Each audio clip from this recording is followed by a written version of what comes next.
اور جب بات نبی کریم صلی اللہ علیہ وسلم کی ذات اقدس کی آتی ہے تو بحیثیت مسلمان ہماری ابتدا آپ صلی اللہ علیہ وسلم کی ذات اقدس سے ہے، ہماری انتہا آپ صلی اللہ علیہ وسلم کی ذات اقدس پر ہے۔ بات ایمان کی ہو، عبادات کی ہو،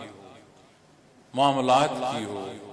بات بنیادی حصہ جز جو ایمان کا ہے اللہ جل شانہ کی ذات یعنی توحید کی بات ہو، ہر جگہ ہر حصے کی رہنمائی آپ صلی اللہ علیہ وسلم سے ہمیں نصیب ہو۔ تو آپ صلی اللہ علیہ وسلم سے جو محبت ہے، جو رشتہ ہے سنتی کا، یہ ہماری کل اساس ہے۔ اپنی بندگی اور اپنی حیثیت کو سمجھو اور اللہ جل شانہ کی جو ذات ہے،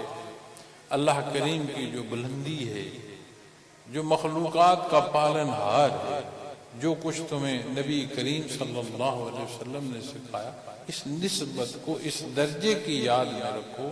کہ اس کا اطلاق تمہارے وجود پر ایسا ہو کہ ظاہر اور باطن اس کے تحت ہے۔ تو یہ وہ انداز ہے